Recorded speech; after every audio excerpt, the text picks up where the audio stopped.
This episode of the Nerf Herder Council is brought to you by Audible. Visit audibletrial.com/NHC for your 30-day trial and a free audiobook download.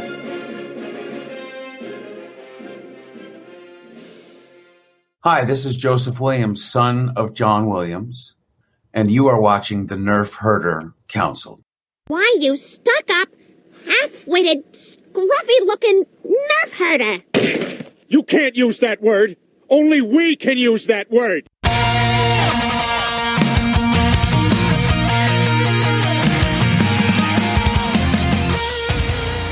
You're tuned in to the Nerf Herder Council, your source for Star Wars opinion, conversation, and debate. Featuring your hosts, JT. Stormtrooper armor deflects everything except Orback hooves. They're like a horse version of Thomas the Tank Engine. AJ. Yeah, Rebels is a lot like our show, where we think we have a good idea and then it just fails in execution. Steve. The vacuum of space does crazy things to your beehole out there, man. On this episode of the Nerf Herder Council, Season 3 of The Mandalorian is finally here, and we dig into the first episode, scene by scene. Oh, and we also tell you why Dave Filoni is a huge dick, if only for a few seconds. This is the Nerf Herder Council.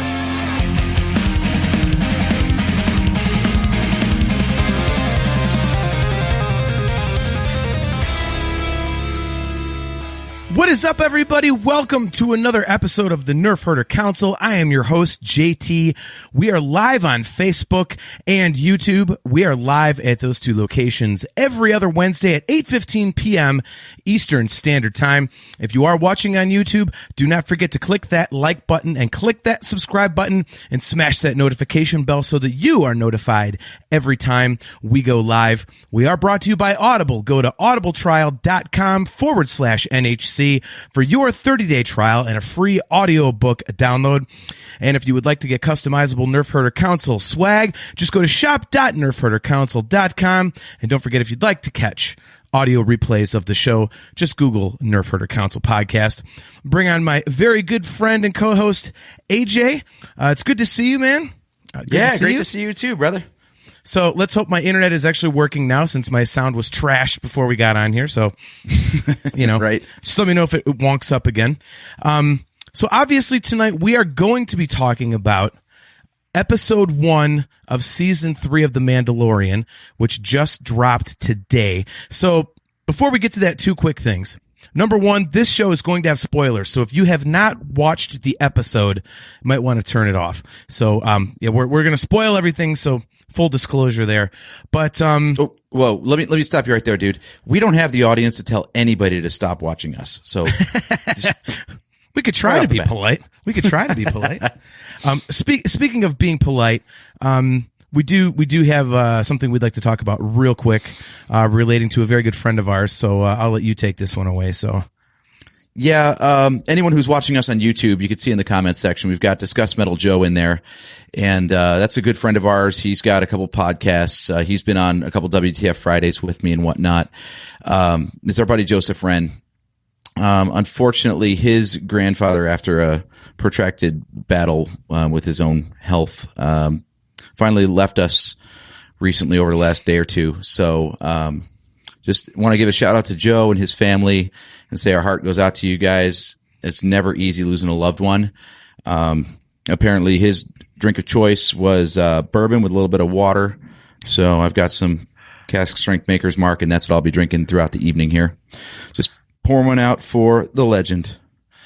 I've got the water part. I wish I would have known it was bourbon and water. I got bourbon back there. I could have made so, but I got the water part. So, to, piggyback on what AJ said, Joe, we love you, man. And very sorry for your loss, and, much love and many, many best wishes and prayers to you and your family. So love you, buddy. All right. So, let's jump into this. How would you like to start? Overall impressions, or just, Yeah. There is an explosion coming. Yes. Pretty much immediately. Yeah. We're going to try something different on tonight's show. Okay. We're going to give our overall impressions, but usually it's just a disaster of a structure. But we're going to try like what real podcasters do. I've made notes about like the scenes throughout the episode, and we're going to just like run it down chronologically. So we will get to your meltdown, but your meltdown is not first. No. I would like to know, what do you think overall of the season premiere? I loved it. I absolutely loved it. I was, I was telling Steph as soon as it started, like just a few minutes in, I was going, man, this stuff always turns me into a little kid. Anything new Star Wars, and I'm like, ooh, here we go. So, I thought it was great. It was interesting because it kind of started out, you think it's just going to be all about he's going to go be a Mandalorian again, and all. But then they have 2 or 3 different little threads that they can pull on. And so you're like, okay, well, maybe it's not going to be so simple. So it was pretty interesting. I think they set up a few things, and I loved it. I thought the whole thing was great. It was very cool. What about you?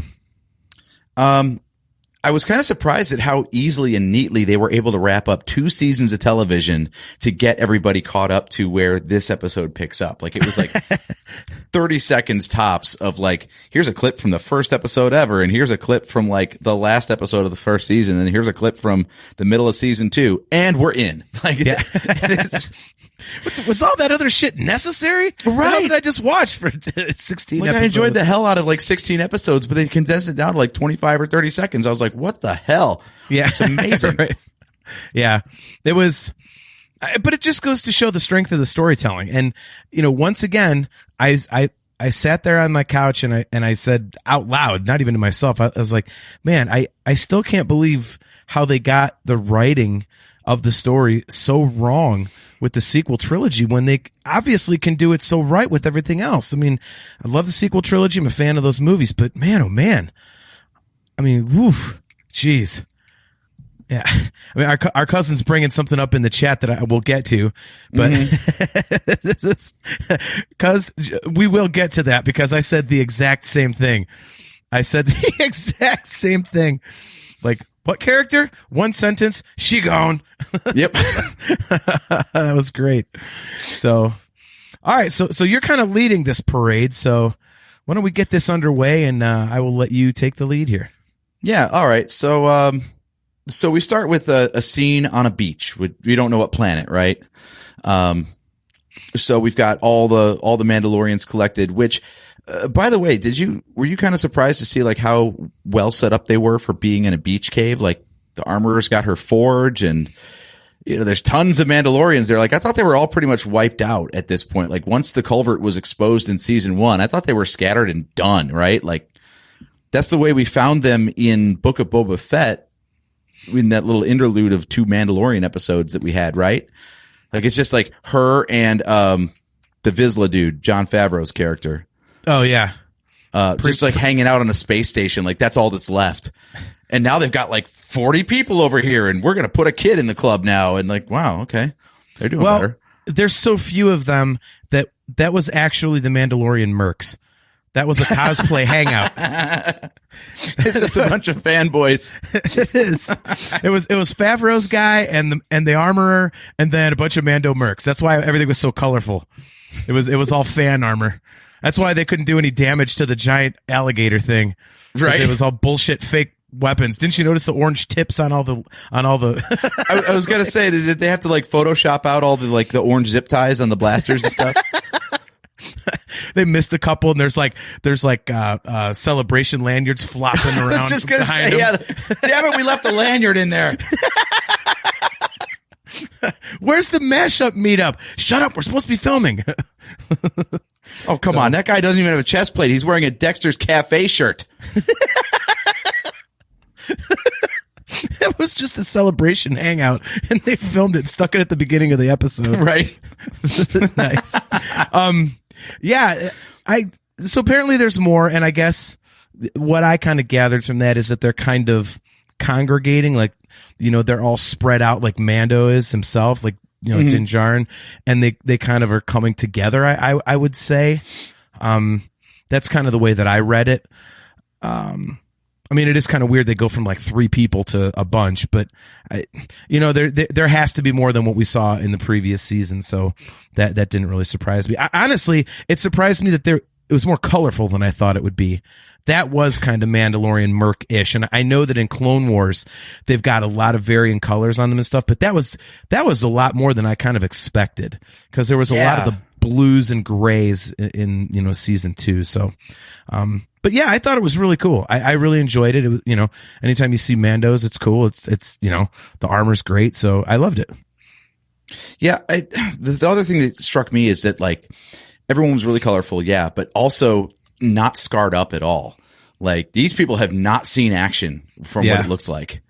Like, I don't know if they're just like scattered throughout the galaxy and not fighting anybody, but man, their armor was fresh and they really sucked in battle.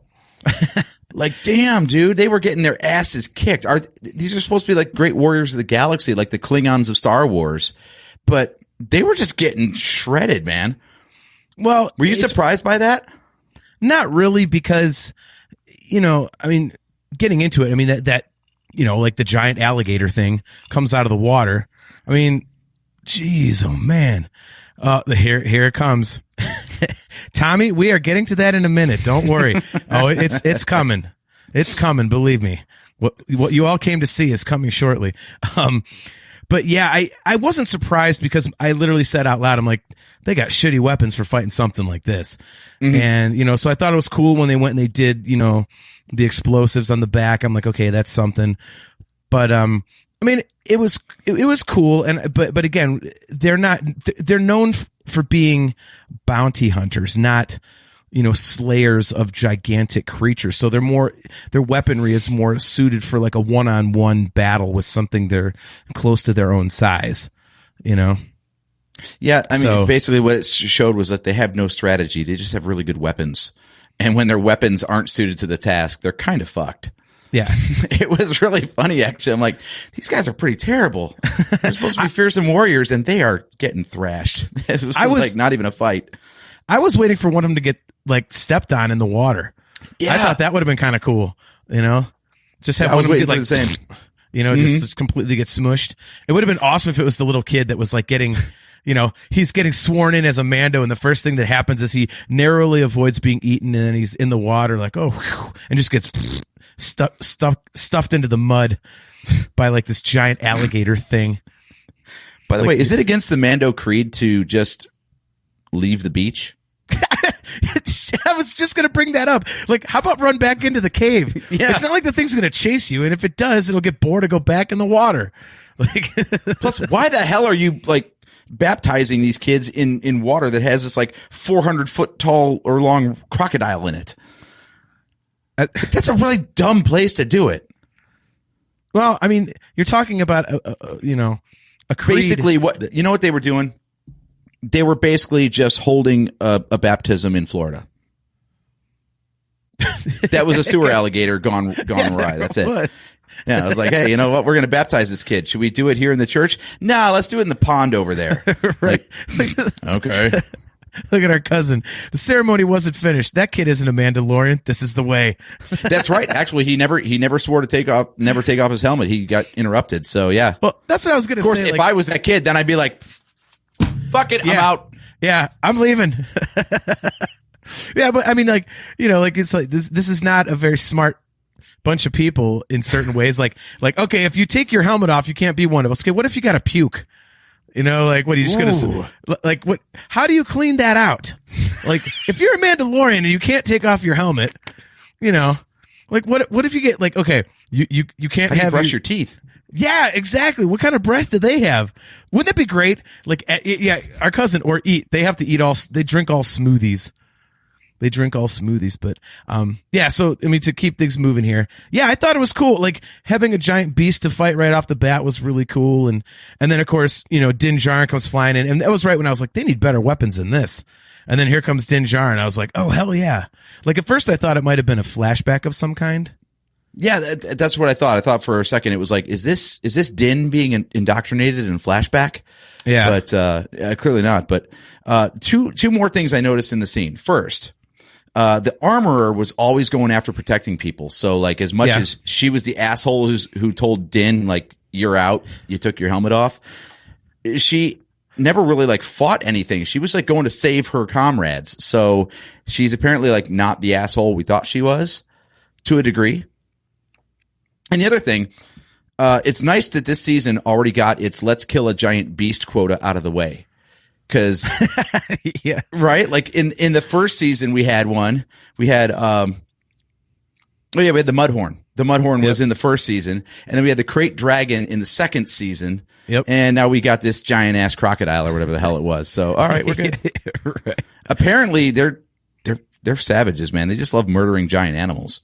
Apparently so. As my wife said, boy, Pete is going to get on their ass for this. Right? Damn. Dan and let's not Holmes- forget about the ice spiders. Yeah, fuck them. They're spiders. Dan Long says, we've seen Mando drink soup by lifting his helmet up a little bit, so maybe the same logic applies to vomiting. Very good point, Dan. Very good point. Soup in, soup out. Yeah. Yeah. So, all right. So Din Djarin comes in and saves the day, and the armor is like, yeah, the armor is like, yeah, you're not a Mandalorian. I'd be like, bitch, I just saved you from getting eaten. Like, what do I got to do? Oh no, you may have saved us from a certain horrible death at the hands of a giant sea beast, but god damn it, you took your helmet off, so F you. Yeah. Like, okay. I would just kick her square in the ass. I'd be like, up yours, man. You know you took that thing off at some point. Don't be lying. You're right. Tommy L with a good point. I forgot about the ice beast that they had to electrocute to let go of the ship in the very first episode of the series. So, yeah. Tommy says even the first episode had that ice beast. That means every premiere has had a monster attack in it. So for season 4, that means we need to place bets on whether or not there's a giant monster attack.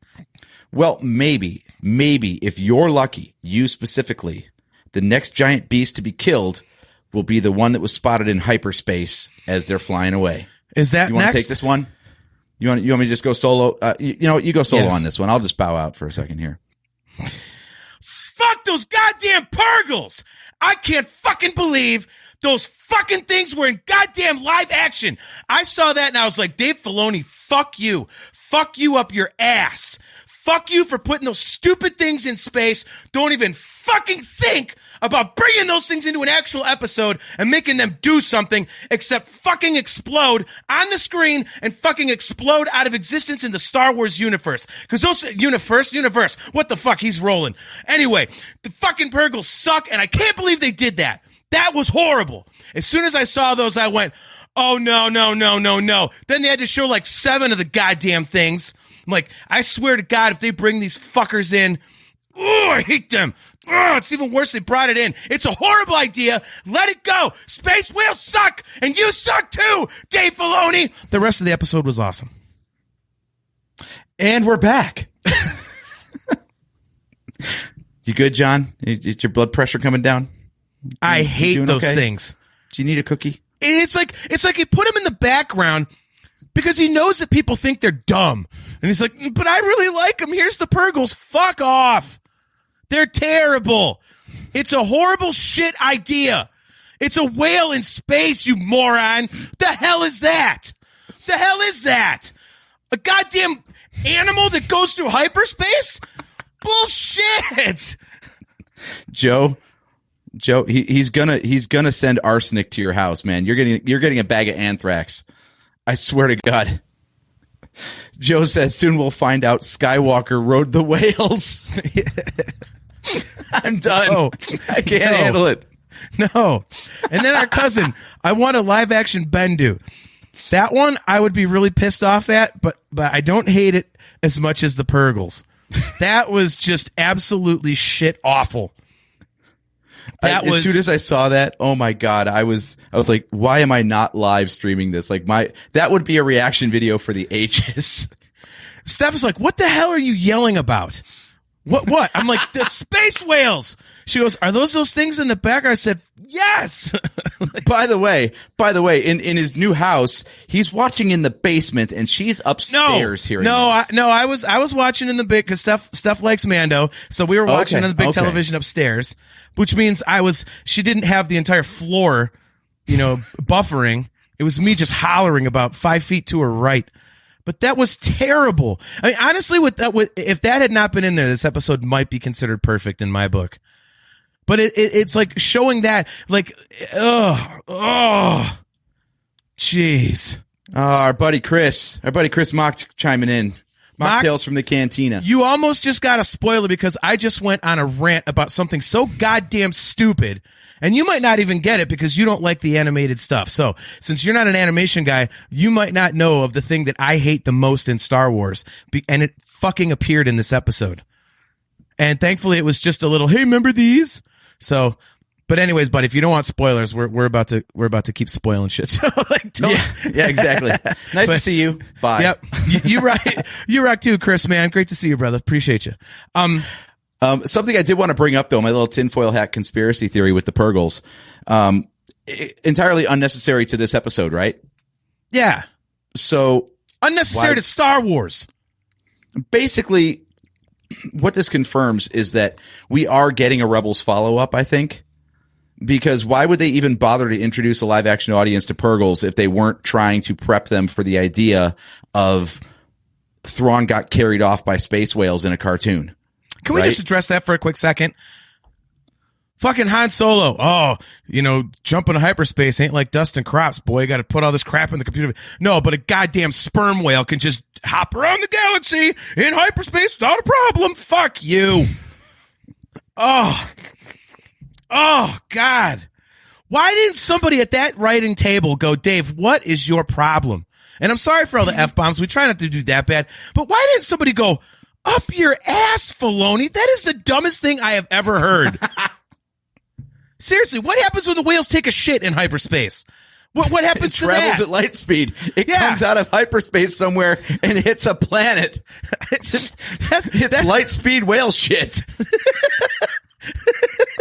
That's what we need is like right in one of the shows when someone's just about to die. There's like a hyperspeed chase and there's no possible way they could beat the villain. The villain's ship all of a sudden just blows up in a brown cloud. You're like, what the hell is that? Oh, it's like space turd. That would make as much sense as a goddamn whale going through hyperspace. Oh shit. Okay. Man, everybody's trying. Tommy L says the Bendu is actually a Purgle the whole time. He's damn close. Cousin Chris says they really tie the galaxy together.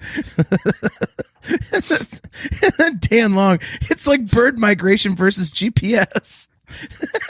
It really is. That's too scientific. Let's just say that Purgles are fucking stupid and suck and move on. Right. Okay. One thing I did notice right off the bat is there seemed to be a few more gratuitous shots of Grogu, which I don't have a problem with, but there was definitely like let's make sure we get the shots of Grogu in here. Let's make sure that everybody's like, oh, they get their cute quotient, because I think they know now there's people tuning in solely for him. So did they improve that puppet, by the way? Because man, that looked good. Yeah. I mean, you would assume they did. I mean, the show's a few years old now, and obviously technology improves. So you would assume the quality of the puppet has improved. Oh, the other thing that I noticed in the hyperspace scene, I didn't think that they never called attention to this last year when he got the new ship, but apparently there's like a tunnel between the bubble and the cockpit. Because, he's watching the Purgles, and then he's like, yeah, I'm going to crawl up in Daddy's lap instead. So he's like down. Because I was like, does that mean like every time they get into like the ship, like Grogu goes up here and he's just stuck there? Like, hope you're okay up there, kid, because I'm down here. Like, no, apparently he can just like go back and forth between them. I was like, okay. That's and of course that was details. Adorable too. Like he crawls up in Din's lap. Like Jesus, come on. Right. All right. Last thing on the Purgles to answer our cousin's question: is the light speed travel why you hate them? There are creatures that live in space in Star Wars. Yeah, that's exactly why I hate them. It's fucking stupid. And not only is it stupid, but when in Rebels, when they basically made them the hero of the whole goddamn series, and completely ruined a kick-ass character like Thrawn by having him just like sucked away by space whales, it was horrible. It's a terrible idea. So, anyway, all right. So they're flying through light speed, and then we get to Navarro. Yes. So a very different Navarro. Yeah. Yeah. Now, I do want to call attention to one thing. There was an interview that Filoni and come on, I'm blanking. Favreau. Jon Favreau. Jesus. They've been doing the press junket lately, right? And the timeline of Mandalorian has always been a little bit slippery. Apparently, like Grogu was on the planet with Luke for like 2 years, roughly. It seemed like it was like blink and it's done, but like, yeah, time's always been a little bit slippery in Star Wars anyway. But I'm glad that they clarified that a little bit, because if you flash to Navarro now compared to like where it was in season 1, and you're like, wait a minute, 2 years only have passed and it looks this good now, like this much has happened. Like, no, apparently it's been like 7 or 8 years. So wow, okay, it makes more sense. Yeah, interesting. Yeah, I did not know that. Yeah, but so we've got High Magistrate. Make sure High Magistrate Grief Karga. Right. Dude, Carl Weathers is the best, right? Like that guy is like one of my favorite characters now. It's the whole thing is just great. I mean, it was like this episode just totally met expectations. Like you wait all this time for some new Mando, and it was just great. And you get familiar characters back, but they've updated them, and of course, they go up into his office to talk, and then you got Grogu spinning himself in a chair, and then he like force grabs some Reese's Pieces or whatever the hell they are, so you got the gratuitous Grogu force moment, and I mean it's awesome. It's just really cool. I was thinking of Han Solo in The Force Awakens, like, that's not how the Force works. Exactly. Like, seriously, this kid's using the Force to spin himself in a chair and summon candies? Okay. I mean, weren't you, though, when you sit down and they show the shot, like you could see there's like a bowl of something on the table, weren't you like, okay, Grogu's going to grab some of that and eat it? Right. You just know that's what's going to happen, so... And of course, like in previous seasons, he would have crawled up there and gotten it, but instead he's just like, nah. Yeah. Yeah. That's why I got a little fat, between seasons, because now he knows he can use the Force. He doesn't have to actually go do things. It's like, I'm not going to walk across the room to get that. I'm just going to bring it to me. So, right. I mean, that bowl was basically nothing but pink Starburst anyway. I mean, wouldn't you? Yeah, right. So yeah, no, I thought it was cool. I like the look of Navarro. I thought that was it was this like lawless land, and now it's built up and it's kind of regal looking, and Grief Karga is this good guy. It's almost like a Lando Calrissian type of a character. You know what I mean? Like, I put that in my notes. Yeah. By the way, I made notes, guys. I'm not just this good with this stuff. But yeah, I put serious Lando vibes. That's one of my notes. Yep.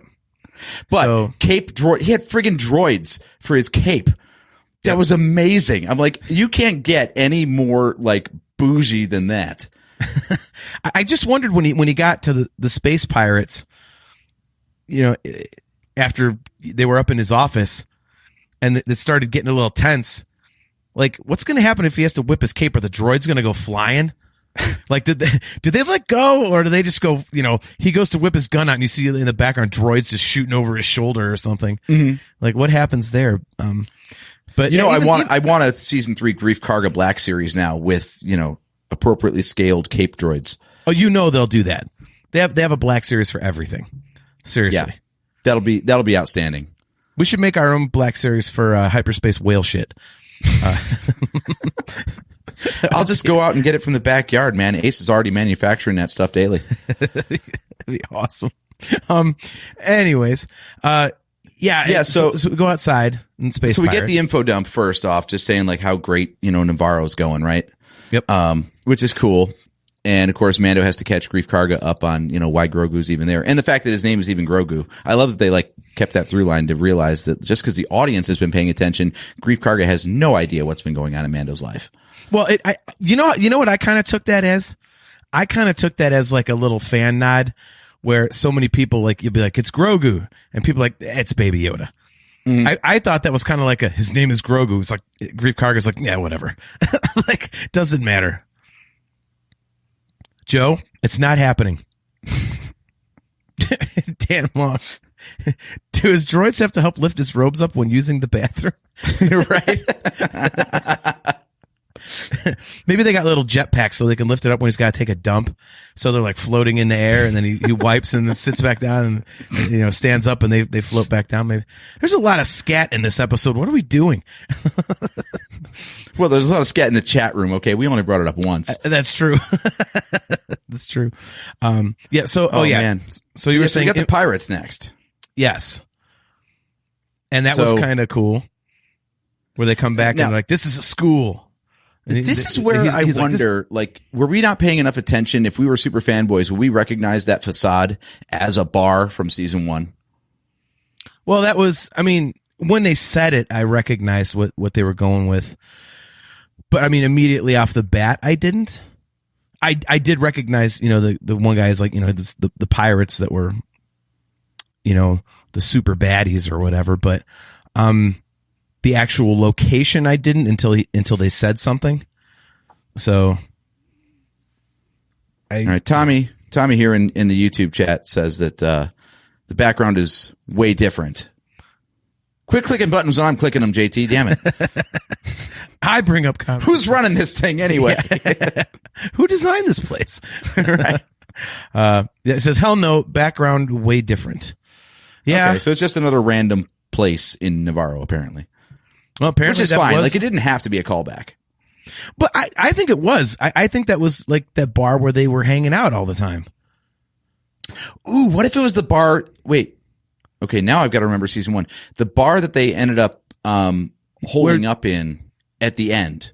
Was that the same? That was the same bar, right? That's what I got from it. That's the inference that I took away, that was their bar. And then, now it's a school, and they're like, well, we're drinking here or whatever. It's like, okay. Oh, wait a minute. That's right. Because remember, Grogu ends up like being in the class and getting the space macarons in season 2. And it was that same place. Yeah. So there's your through line. Yeah. Yeah. So originally it was the bar where the shitty space pirates were. So that's why they were there. It's the very same bar where Mando first collected the calamari flan for his initial batch of bounties from Grief. Yep. Okay, so that's a callback all the way to the first episode. Holy shit. Mm-hmm. Okay. Yep. Yeah, so I thought that was cool. It made me wonder immediately if like these pirates are going to pop up again, if it's going to be kind of like a recurring, damn it, these guys are back type of thing throughout the season. Were you thinking maybe Hondo might show up? No. I mean, there's a guy that looks like Hondo in the crew. If you look, I don't know if you saw that or not. He didn't have the dreads, but Hondo is not like a bad guy. He's kind of like that scoundrel, but I don't think he's somebody. They never really used him as like, I mean, perfect comparison, like Cad Bane, Hondo Ohnaka, like. Cad Bane is somebody I could see them using as like a villain in this. Hondo Ohnaka is not that. So, I mean, he's, just like they did in, God, what show was it they brought him into? But, he was just like there to smuggle stuff. Mm-hmm. It was kind of like just out for a buck. He wasn't, I'm going to kill you because you're a dickhead type of a thing. So, yeah. But yeah, so the pirate flashback was cool. I don't know if it's going to be one of those, hey, they're going to be a recurring enemy thing, or if it's just kind of to really drive the point home that, this Navarro is now officially on the good side. Yeah, it kind of gave me vibes of like when Mando met up with his old crew for the prison heist. Yeah. Like it was the same thing where it's just a way to contrast like where the characters are based on where they were. Yeah, totally agree. Yeah. The thing that I did like, though, was apparently Grief Karga is the Waco kid. Yeah. Yeah, but I shoot with this hand. Right. But yeah, man, just blasted right out of the guy's hand. I was like, damn, Karga got some skills. Okay. He got skills. Mm-hmm. But you knew Mando was going to get involved, of course. So, So, okay, so they mow down the pirates. Mm-hmm. And leave one alive, which is a great trope. I love that one. Yeah. And then Grief tries to conscript Mando as, a marshal. Yeah. So you want to bring up the canceled elephant in the room. What about Marshall Dune? Oh, after, that awesome fight, the Rangers brought her back. She gone. Yeah. Okay. See ya.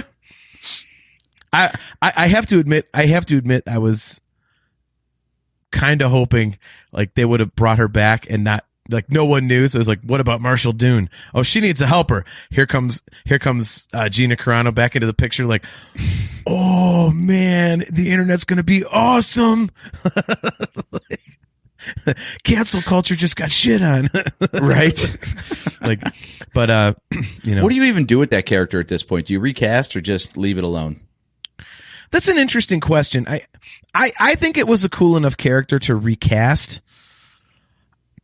but honestly, part of me wonders if it's not going to turn into a James Gunn situation eventually, where James Gunn just gets blown out the door, and all of a sudden people are like, "Come on, really? Was it that bad?" Like, and then eventually they bring her back. Like, I wouldn't be surprised if that happened.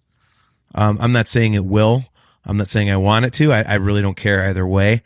But it's something that wouldn't surprise me because, like, her comments, like, I understood contextually what she was trying to say, and it wasn't nearly as bad as some things that other people have said that got completely canceled. You know what I mean? Like, it's on the scale of horrible things to completely lose your gig over. It was kind of a lot lower than other things we've seen. Like, can't we call a little like pause on all this stuff and realize we were all a little COVID crazy at the time? Like, yeah, 2020 was a perfect shitstorm for everybody to lose their heads. So yeah, it was a dumb comment. And call it all good and move on. Yeah, I agree, but yeah, I think the character had enough popularity for them to be able to do something else with it. And again, if it's a recast, I was excited fine. for that Rangers of the New Republic show, which seems to be stillborn at this point. Yeah. Our cousin getting all political. DeSantis will force Disney to bring her back. Nice. I love it when we've got a healthy chat section. It makes the show so much more fun. Wow. That's the whole point of the show is the damn chat. Right. So, all right. So yeah, so they explain away Cara Dune with like 2 sentences, but then let's face it, brilliant writing. Right. But then speaking of callbacks, we get the IG-11 statue. Yeah. And what do we do about IG-11? I love that he's got to come back, right? I mean, they're not going to like dangle his carrot and then never pay it off. Well, I mean, he's okay. So he's a statue, and they used whatever they say. It's like he's like the hero of Navarro, and half of it is his actual parts that they could recover. So Mando's like, I need a droid to help me, search the underground regions of Mandalore so I can go in the waters and get cleansed and, tell the armorer to piss off. And he's like, I have to have this droid. So they take the statue apart and take the, basically the top half of IG-88 or IG-11, excuse me. Sorry. Very different. And yeah. And they're don't get our cousin too excited. Okay. Yeah, right. Yeah. Well, here we go. Joseph Wren with a very good point. George Lucas didn't write it, so there will be no carrots left unfulfilled. That's a good point, man. I know you're like, tongue in cheek in that, but that's a good point. I think you got it backwards, dude. Because remember, he was the one that put Boba Fett in the prequels. No, I think this new stuff is way more guilty of that than George Lucas ever was. All right, I'm going to write that down for a future show topic. Yeah, right. But yeah, so he, when he takes the top half of IG-88 and he's like, well, I've got to have, or IG-11, damn it. And he's like, I got to have this one. I was like, why? Well, why this particular one? And as soon as he's like, I'm going to bring him back to life, I'm like, watch. Like, I mean, part of this episode, a little bit was a slight bit predictable, but I don't think in a bad way.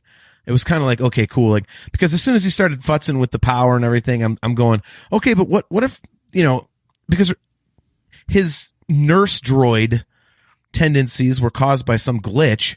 So if they're going to revert back to his, if they're going to just start him up from scratch, I'm like, what if he goes back to just, wanting to kill Yeah, Grogu, and sure enough, he's like, it turns red, like, terminate the asset.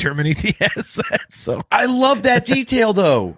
Instead of just going like, oh, well, he's back online and he's the same guy he was. They're like, no, like his original programming is there, but the reprogramming that Kawil did is not.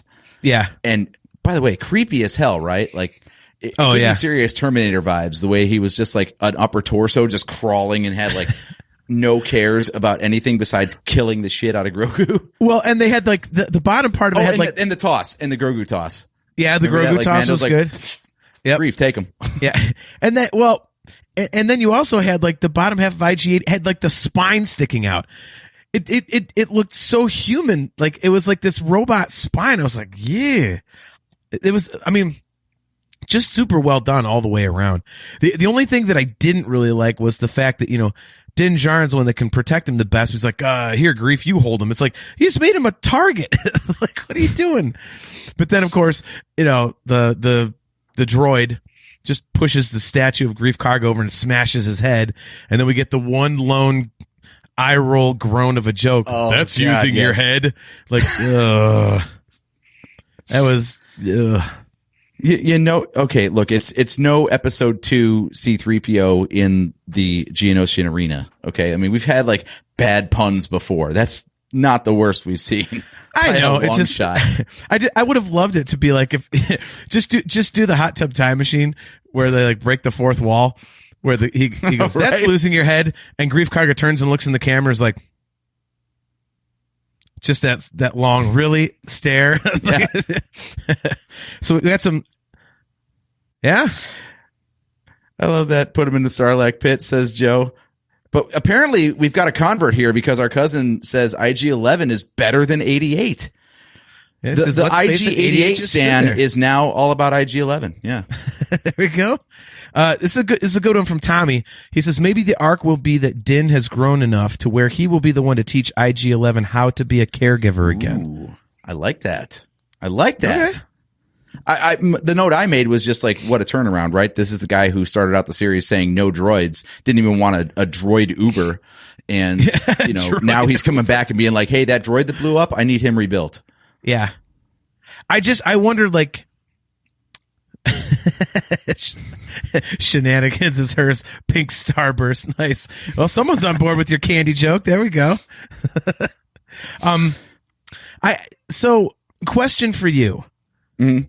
Because I can't decide when he's like, no, it has to be this droid. It has to be IG-11. Whatever it is, it has to be IG-11.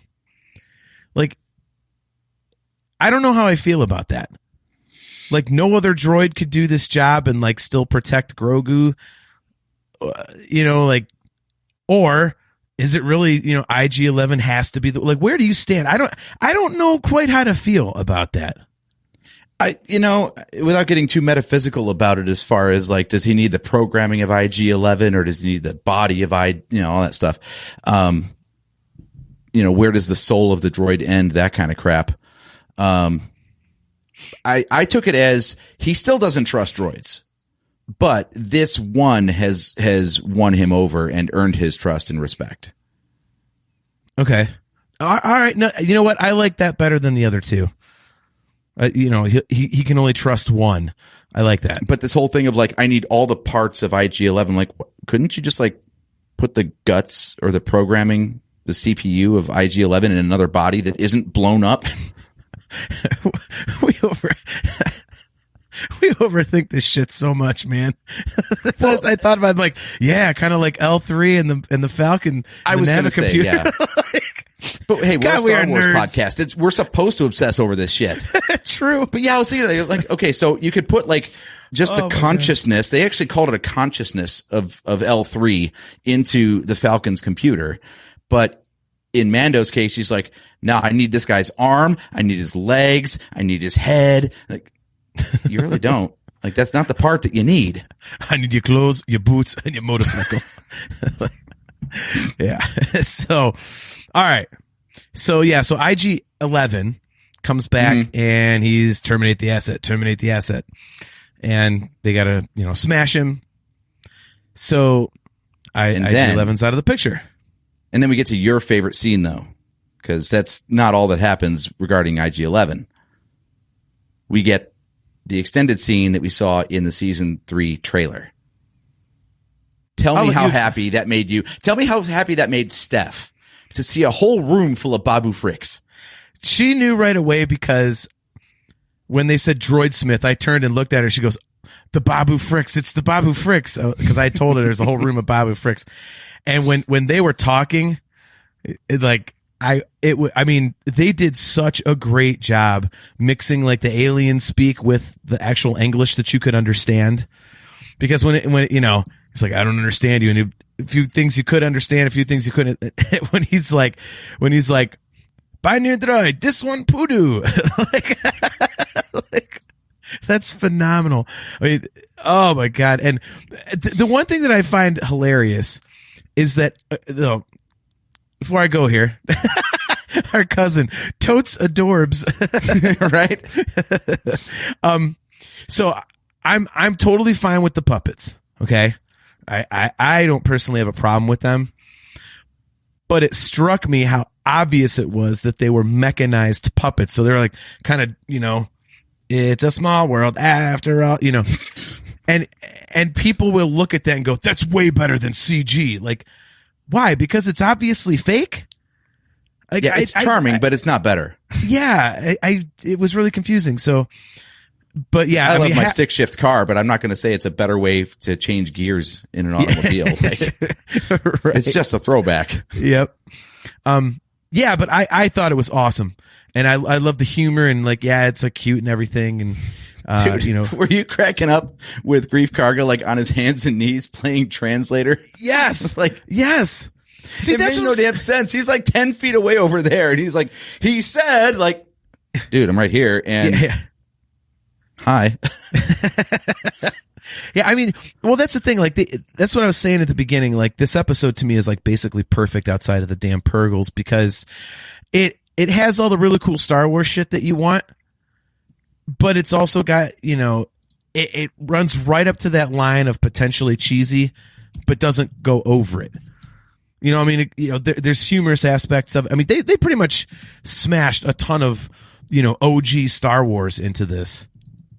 So, yes, they did. Yeah, I've actually got a moving on to the next scene if we're ready yet. Yeah, go for it. Are you done? Sorry, I kind of cut you off there, so I want to make sure. No, you're good. Okay, so then we get to the space battle, right? We go totally episode 2 on this for a second. We got a space battle in an asteroid belt with a prequel era ship with Din Djarin Starfighter. Did you enjoy that?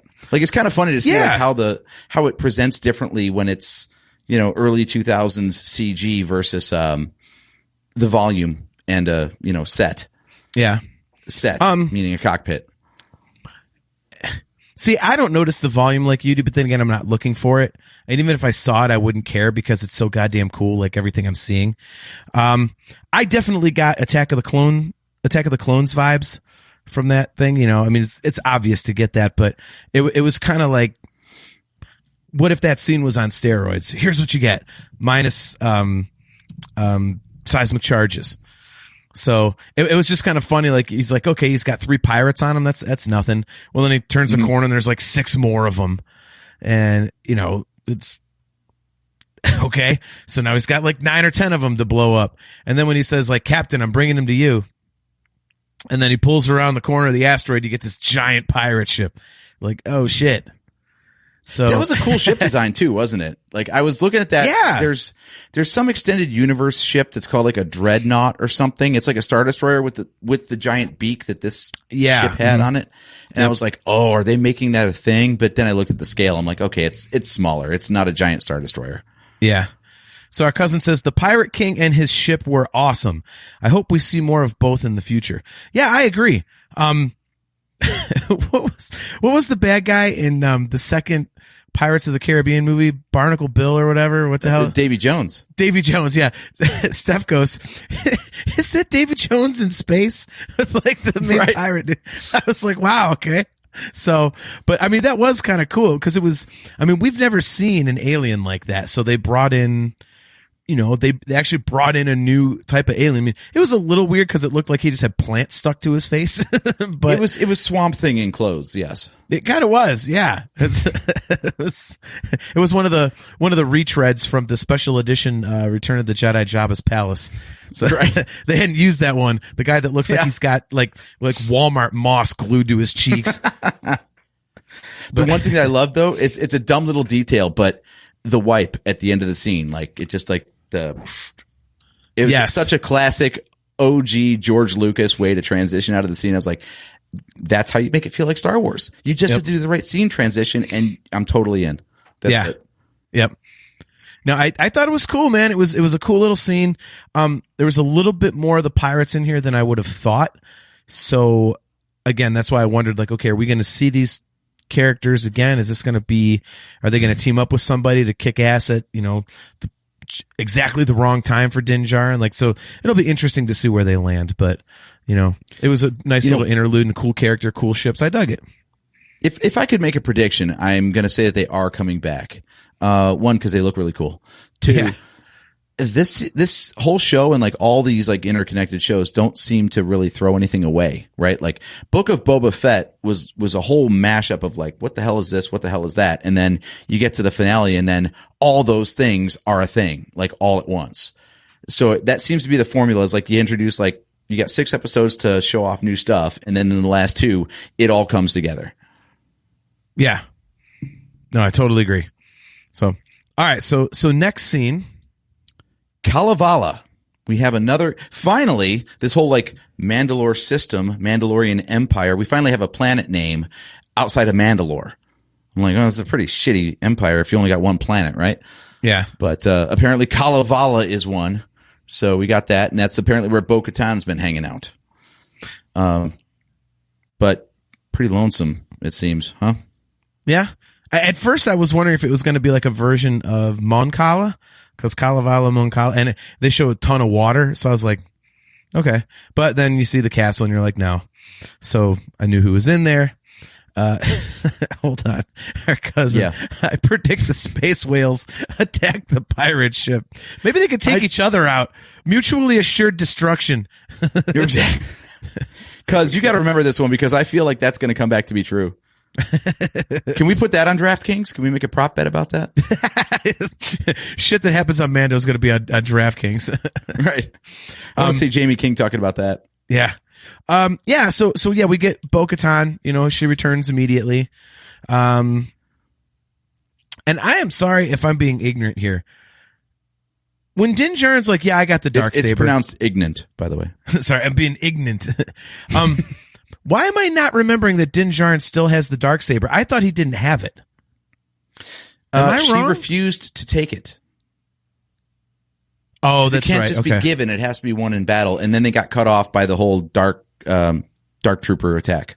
Okay. So he does have it. Okay. Yeah, I was like, wait a minute. Like, I thought, but okay. So, yeah, so she basically says, when she didn't return with the Darksaber, they were like, well, F you, we're heading out. We're going to be bounty hunters and stuff. And like, oh, okay. Mandalorians are really shitty people, it seems like. Yeah. See, and this is what I don't understand is like, how can you not be a Mandalorian but be the leader of Mandalore? Because like, he's not a Mandalorian because he took his helmet off, but he's the leader of Mandalore because he's got the Darksaber. So which one outweighs which? Like what the... Right. Like if Moff Gideon had been like, Mandalorians to me, would that have been a thing? Yeah. I mean, I don't know. And besides, it's vague. And if he's got the Darksaber, it'd be even better. He's got the damn Darksaber. When he blew up that like alligator thing in the beginning of the episode, and she was still a total prick about, you're still not a Mandalorian. Just take the Darksaber out and chop her goddamn head off. Be like, F you. I'm a Mandalorian, bitch. Like, I got the Darksaber. Just up yours. Like that, just offer. Go find another armorer. All she is a smelter. It's not like she's that big of a deal. She melts Beskar and makes it into shapes. She's a blacksmith. That's all she is. Go get another blacksmith. That's all you got to do. That's all you got to do. Seriously. Screw the armorer. I'm off the armorer train. Look, screw her. She's a dick. It's a small clan. Apparently, armorers are hard to come by, I guess. It's just it mirrors real life. So, real life businesses are having a hard time finding new employees, and if you kill the armorer, so will the Mandalorians have a hard time finding another blacksmith. Smelter didn't even delter. Smelter wasn't even near.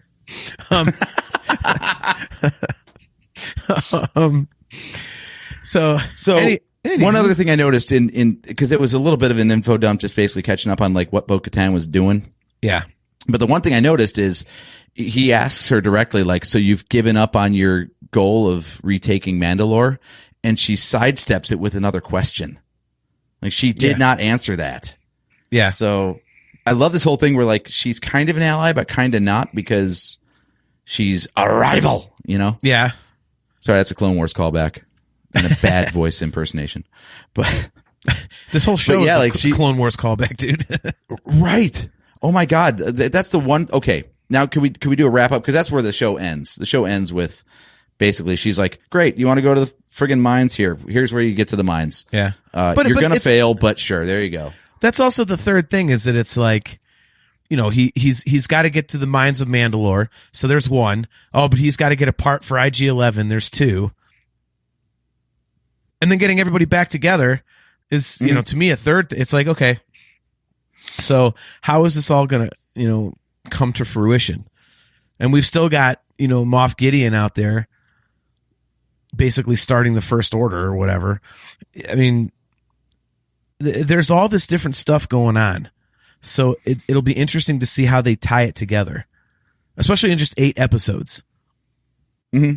So, all right. Yeah, so anyway, sorry to cut interesting. you off. I know you said you're doing a wrap up of the episode here. So, but yeah, so that's, well, that was kind of what I was going to go with, was like, okay, so what did we learn in this episode? Right. And what we learned is that apparently, like you said, we're going to get IG-11. And Bo-Katan told Mando where he has to go to get to the mines and redeem himself. Mm-hmm. And that was basically it. And I guess the last thing is that since he has the Darksaber, if he needs help, he can just call all the Mandalorians to him. Rally the clans, yeah. Yeah, so it was an interesting place to leave it, because it was just kind of like left dangling on a thread. They're very much more in the here's a chapter of a story thing, instead of like here's a satisfying, you know, 1 week story in itself kind of thing. How do you feel about that? Do you like the segmented storytelling, or would you rather you had like a more satisfying wrap up? I much prefer this way. Real quick before I answer, her cousin says she never takes off her helmet. You could smelt her from a mile away. You know, I was thinking about that halfway through this recap, because when he walks in after that damn crocodile attack, she's facing away from him and then just starts saying like, "You took your helmet off. You're not even a Mandalorian anymore." Like, how the hell did you know it was him? Well, because they all certain stench. God, they probably smell so bad. He probably doesn't smell. Now that he took his helmet off, he's already screwed. He can just take it. He showers. The rest of them smell like ass. So he walks in smelling like frickin' Old Spice, and she's like, "Oh, it's that Din Djarin again." Like, yes. I prefer it this way, the segmented storytelling, because it feels like, first of all, they have less episodes. Which I think is a benefit. As much as I love having more content, I think we're seeing with the new season of The Bad Batch, and we saw this a lot with Rebels, and I love the new season of Bad Batch. I don't like it as much as the first so far, but I think what we're seeing is the malady of pointless episodes, where, okay, you've got this episode that doesn't really seem to fit with the greater storyline. I'm like, okay, why did we need that? Whereas when they do this sort of thing in The Mandalorian, everything makes sense, and they don't have time to waste on shit that doesn't further the storyline. Whereas when you're doing 16, 20 episodes in a season, you can kind of screw around and get a little loose with it. And that's what she said. And I just much prefer it staying on track. Like I love I love the stories they're telling. So when you get off track and just dick around with it and just kind of like, yeah, here's this, Bad Batch season 2, perfect example, the racing episode. What was that? Like, that meant nothing. Like, we're gonna go racing. Why? What's the point? So, I mean, there's nothing about the Empire. There's nothing about Crosshair. They left season 1 on such a huge cliffhanger of, holy shit, like Kamino's gone, like the stakes are huge, and you're basically pod racing for an episode. Like I like that Mando does the segmented storytelling. I mean, it's just so much more concise and focused, I think, which I prefer. Where do you stand? I agree with you on that. Like, I don't want any filler episodes, especially when we only got like 8 per season. There's no time for that. But where I was coming from was more like comparing season 1, for example, to season 2 and 3, where season 1, pretty much every chapter it continued the story, but it was also self-contained. Like, there was a resolution to that episode's story arc when it concluded. So like season 1, I'm trying to think of one in particular, but even something like, say, episode 3, The Sin, where Din goes back to basically reclaim Grogu because he realizes he can't let him be like given off to the remnants of the Empire, for example. Like, he gets him back, and that's the resolution of that episode. It does continue the story of the season, but also it's not like they left him, they left you on a cliffhanger of like, did he get him or didn't he? It was just like, no, he's got him. Like, that's the end of that, and we'll find out next week where they're going next with the story. Whereas this one was just like, he got some info, and well, that's our time. So tune in next week. And so that's the difference that I'm noticing, is that now they're just like, look, it's a whole season. You're going to tune in again. So we're not going to really worry about making every week be its own self-contained, satisfying story itself. Yeah. And like I said, I prefer it that way. And I thought you used the term info dump a couple times tonight. And I think the whole episode was kind of an info dump to set up where things are going, with this season. And I'm okay with it, because I thought it was handled nicely. There was action, and it was interesting, and it wasn't just a bunch of jump to this. Here's what's going to happen. Jump to next scene. Here's what's going to happen. I thought it was handled very well and very Star Wars-y. So I thought it was great. I mean, I'm always excited for new episodes of this show. And this one really made me excited to check out the next one. So, it just feels like the stakes are getting bigger and bigger as this show goes on. Like, I was really worried after the first season, like, how are they going to top this? And then they did. It's like, and if you want to say they didn't, it's at least as good. And I think this one is starting out looking like it's going to be even better, which is really cool, because, again, something like Mando is, live action Star Wars is kind of difficult, because, again, we've seen with the animated series, there can be a tendency to wander. So to keep people's attention and to really make something that's really riveting in a medium where we're used to 2 hours and 15 minutes out, to extend that to basically, what would it end up being? Like, they're each episode's like 35, 40 minutes or something. So you're talking about, however, like, 320 minutes. Yeah. So like 2.5, 6 hours. Yeah. Well, let's just say 6 hours. I mean, you're talking about almost triple the length of a movie, and it just rolls, it flows, and it's really, really cool. And I think it's a prime example of the best way to tell a Star Wars story, an elongated one, is to write your story and then chop it up into however many pieces are going to be required. Which still, or write your story and then pad it out when your movie gets canceled. Man, sorry, I won't stop taking digs at Kenobi. That thing was a friggin' letdown. Oh my God. My comment was just going to be, I will die on that hill that it was awesome. All right, then we're going to have a Kenobi cage match. Kenobi cage match. There we go. All right. Okay. JT and AJ enter the octagon. There we go. It's got to be Kenobi cage match, but cage with a K. Yeah, right. I wasn't kidding. So right. How many K puns can we get in here? Yeah, Let's see. exactly. So I had one other question for you, because I didn't even realize this, because we're friggin' nerds and we watch everything. So it might have slipped by, but for the casual fans, for example, who maybe they watch The Mandalorian, maybe they don't even catch every episode of The Mandalorian. For anyone who didn't watch the Book of Boba Fett, if you remember, at the end of season 2 of The Mandalorian, Grogu goes off with Luke. At the start of season 3 of The Mandalorian, Grogu is hanging out with Mando again. Yes. That was all resolved in Book of Boba Fett.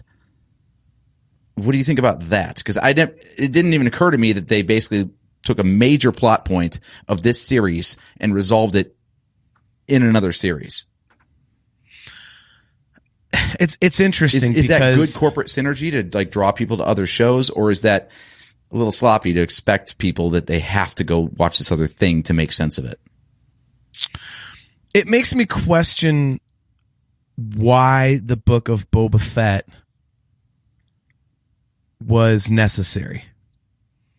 Because if it almost makes it seem to me like they just wanted to give people more Boba Fett because the character is so popular, but then also play off of the success of The Mandalorian. So it's like, was Book of Boba Fett there just to tell that little story of, hey, here's how Grogu ends up back with Mando, or was it there to flesh out the character of Boba Fett? There were 7 episodes of that, I think, right? Not 8? Yeah, or it might have been 6. I don't remember. Well, 2 of them were Mandalorian episodes, basically. Look at this. There's one where he gets the new ship, and then there's one with it's pretty much all Grogu and Luke Skywalker. Yeah. Our cousin says, I also predict The Mandalorian is referring to Grogu. I don't know if you're kidding or not on that one. Yeah. He's a foundling. Yeah, that's true. Yeah, that's interesting. Like, I don't have a problem with them doing that, because in a way it's kind of cool, because when you're telling this bigger story, the way The Mandalorian is, to have to spend like 2 or 3 episodes on getting Grogu back makes it more about Grogu than The Mandalorian, and the show is about Din Djarin. So I think it's kind of cool that they did it that way. I mean, and because, I mean, let's face it. If you're a fan of The Mandalorian, did you not watch the Book of Boba Fett? I mean, there might be some people that are just... There might be some people that... We had this conversation come up, for example, with like Doctor Strange and Multiverse of Madness, where a lot of WandaVision ties into that movie. And you're like, okay, so you can't make sense of this movie you went to go see because you didn't watch this TV series first? Like, I love how like they kind of write it in such a way that you're not supposed to need the backstory and the interconnected stuff, but then if you have it, it's that much more, enriching. Yeah. But in this case, they just took a major plot point of this show and paid it off in another show. Yeah. I don't have a problem with it. This is one of those things where I don't have a problem with it. But I can see where people might. So it doesn't bother me. It's kind of cool to do it that way, because it's like, all right, we still want to tell this story, but we don't want to take, 3/8 of our season with the main show to do it.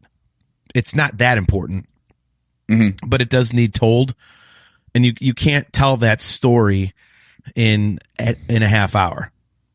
Like Grogu, goes off with Luke, but then within like 3 days, he's like, fuck this Force shit, I'm out of here. And boy, the mouth on that kid. Yeah. What if everything he says is like a curse? Like they were talking about the droids, like R2, like everything he says is a curse word because it's all beeps and boops. But yeah, I like it. I think it's cool, again, because I think it lets them focus on the bigger story in The Mandalorian and not get sucked down into the minutia, even though that minutia is helpful to have when you see the, the stuff with Ahsoka and Luke and all that kind of crap. So, yeah, I think it's fine. Okay. Yeah, like I said, I didn't even realize that was a thing because, of course, we watch it all. And I'm just like, okay, fine. We get to watch The Mandalorian for 2 episodes, not even realizing, oh, it's the Book of Boba Fett. If you're only watching Mando, you don't know this. Yeah. It's just Grogu's back and Mando's got a new ship all of a sudden. Okay. Well, it's also, I mean, it'd be kind of cool. Like, I hope that people that are just kind of like casual fans that watch The Mandalorian, like they'll watch all of The Mandalorian, but they don't go for other Star Wars shows. I hope somehow it gets around to them that like, okay, well, if you want to see something cool, watch, whatever it is, like episodes 3, 4, 5 or whatever it was of the Book of Boba Fett, because you'll get basically Mandalorian season 2.5 and you get some backstory as to how all of a sudden, Grogu's back. Like that'd be kind of cool because it's something interesting for them to experience, to see it that way. So yeah, it's like the TV equivalent of the inset editor's note in a comic book where, a character will make a reference to something happening and then it's just a little inset like this happened in Fantastic Four episode 356. Yeah. Note. Right. Like call out, maybe buy that one. Yep. Yeah. All right. So we got a good start to season 3, don't we? We have a great start to season 3. I'm very, very excited. And, I'm very excited to go watch the new episode of Bad Batch right now, and I'm hoping that there's something we forgot. Well, I was so busy watching poor show. Mando. I did right, exactly. I like it, but again, it's had a couple of these pointless episodes, and I mean, real quick, and then we'll get out of here because we're at over an hour. But I just. The whole season 1 thing with Crosshair, like it was kind of a dark shadow looming over everything. Like, okay, is he going to just pop out somewhere and try and blow somebody away? Like, you don't know where he is. He's doing missions for the Empire, but is he like hunting his ex-teammates? Like, you don't know where Crosshair is. He's always that kind of what if. And now they haven't mentioned him in several episodes. And it doesn't have that feel because the last time they did, he was kind of like, it seemed like he was kind of having a change of heart. At least they were kind of teasing that, So, and again, there's too many pointless episodes so far for me. And I think it stems from, I forget the green alien's name. What's the woman, whatever her name is, that they're doing missions for? Like, Sid. okay, like, yeah, Sid. So they're just stuck with this Sid person, and it seems like, okay, why are we stuck on them working for her instead of furthering the story of the Empire and stuff? Like, I mean, the last episode was cool. You see how the Stormtrooper thing came about. That was huge. That was awesome. So give me more of that. Mm-hmm. I don't need pod racing or these last 2 episodes where they end up on this planet digging for some shit and they lose their ship. And then they get their ship. It's like, I don't need that. That does absolutely nothing for me. And now you lost, what's his name? Echo.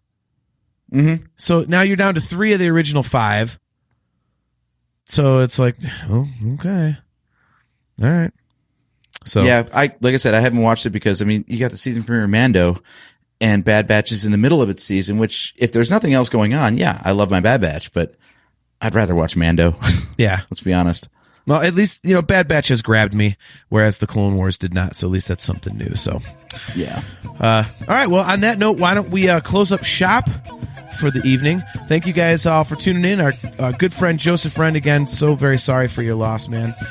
Our good cousin Chris. We have bad cousins. He's a good one. Our awesome cousin Chris. Love you, buddy. Good to see you. Tommy L. Dan Long. Appreciate you guys. Shenanigans is here for jumping in on the candy joke. So yeah, this was a blast, dude. I'm looking forward to the rest of the season, and we'll be right back here in 2 weeks. The date will be Wednesday, March 15th. Mm-hmm. And I'm thinking, and this is not a set thing, but I may want to talk about Mel Brooks' History of the World Part 2. But I don't know if enough people have seen Mel Brooks' History of the World Part 1. So we'll figure it out. But we're basically planning the rest of the year out in terms of episodes. So we're going to have all of our stuff planned. But yeah, this was a blast. And I believe, before I get to the closeout here, I think you forgot to plug something of ours.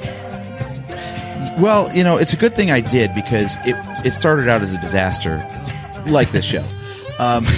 So, we're trying to do what the kids do and get with TikTok. Do what the kids do. Yeah, exactly. So I have no idea what we're going to do with our TikTok channel yet, but we have one. There is nothing on it yet, so don't worry about that.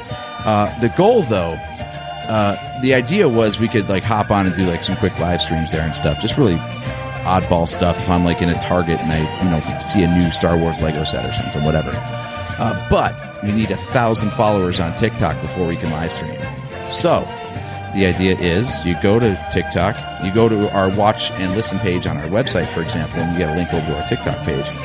Sign up as a follower, because the more people we can get to do that, then the faster we can get to that 1,000 follower level, and then we can go live, and that's the best way it's going to be to hit us up between episodes. Anytime we're going live, hop into the chat, we'll talk back and forth. It'll be a good time. So, yeah, and in the meantime, what I might be doing with our Twitch channel, which is also kind of a thing, kind of not. Once I figure out how to get my stupid browser to work properly, I did try to go live for a live reaction as I was watching this season premiere of Mando tonight. So make sure you sign up as a follower on our TikTok as well. I'm sorry, TikTok, Twitch. Too many platforms, man. Yeah, right. But yeah, make sure you follow us on Twitch as well, and we'll be doing. I'll probably do some live reacts for episodes as they come out, and then we'll hop on after the fact and we'll talk about them here on the main show. Yep. And then I would like to use the WTF Fridays for some Star Wars Trivial Pursuit. Since you now have the ability to do a multi-screen thing, you'll have to run the board, but we can actually get on here and do Star Wars Trivial Pursuit. And I would like to do that sometime. Star Wars game nights, absolutely. We will definitely do that. So once again, guys, thank you for tuning into another episode of the Nerf Herder Council. We will be right back here on Wednesday, March 15th at 8:15 p.m. Eastern Standard Time, live on YouTube and on Facebook.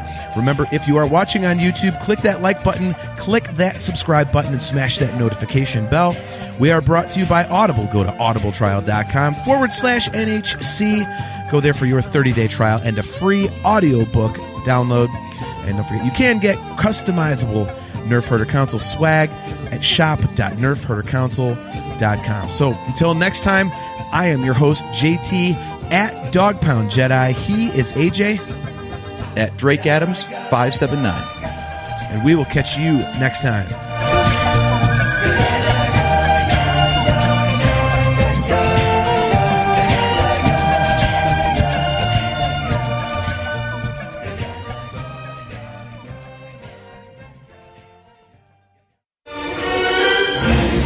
This bucket of bolts is never gonna get us past that blockade. This bucket's got a few surprises left in her.